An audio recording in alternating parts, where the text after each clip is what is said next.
Olá, bom dia.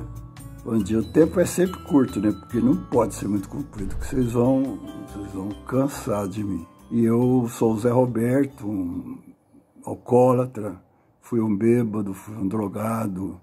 Mas olha, eu tô recuperado, tô limpo, sóbrio há mais de 30 anos.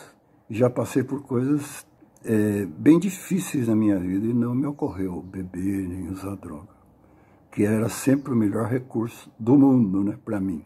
Eu vivia em função disso. Mas o assunto é codependência, de dependentes químicos. É assim, codependência, explicação super simples, é viver a vida do outro. Viver a vida do outro, é o controle.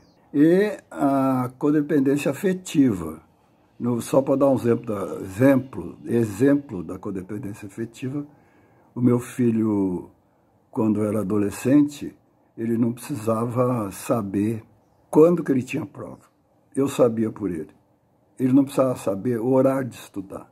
Eu sabia por ele. E a diferença é finíssima, sutilíssima. A linha que muda, a linha que separa o educar do viver a vida do filho, do controlar o filho, sabe? É muito fina essa linha e muitíssimas pessoas, principalmente na nova geração, pais e mães, transpõem completamente essa linha. Teve um caso de codependência, vocês veem como agem os familiares, né? Geralmente, com excesso de amor, querendo cuidar, fazem tudo ao contrário do que deveria fazer, infelizmente.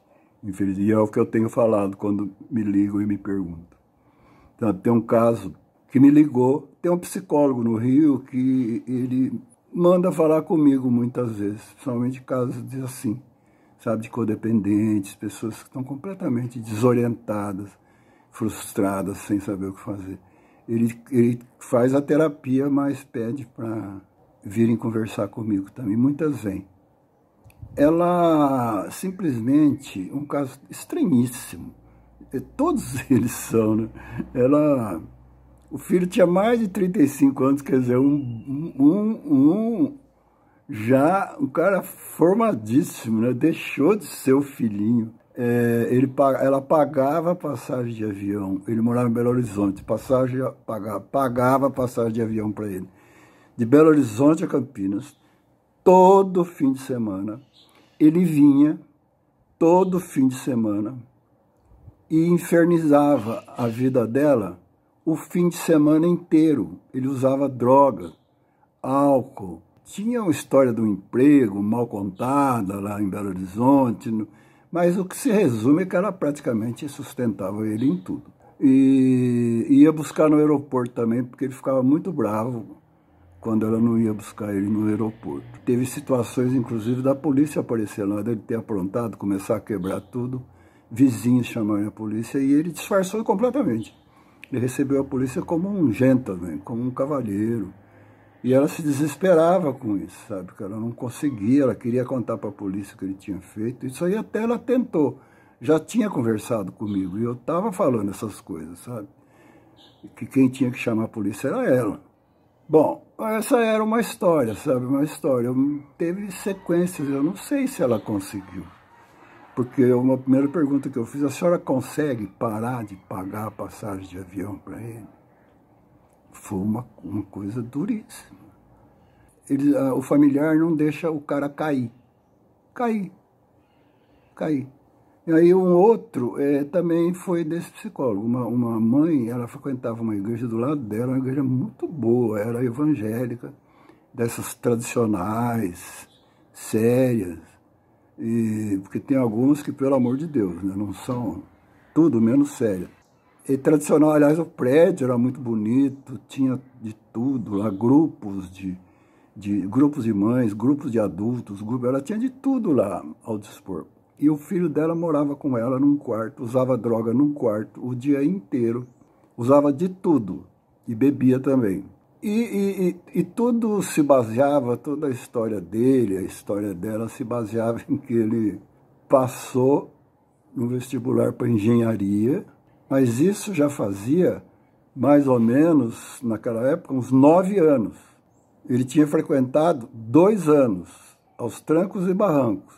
E aí tudo sustentava, não, o ano que vem ele vai retomar a engenharia, ele vai se formar, falando para mim, a mãe, acreditando piamente naquilo, ela não estava inventando. Aquilo estava no cerne, no coração dela. Não, e o pai também não suporta, o pai, se eu tenho medo de mandar lá, o pai não vai tratar bem dele do jeito que eu trato. E aí eu perguntei, a senhora tem medo dele? Ela ficou uns 5 minutos para responder. Ela morria de medo dele. Se a senhora parar de dar dinheiro para ele, o que acontece? Mais 5 minutos. A história continua, nós nos encontramos várias vezes.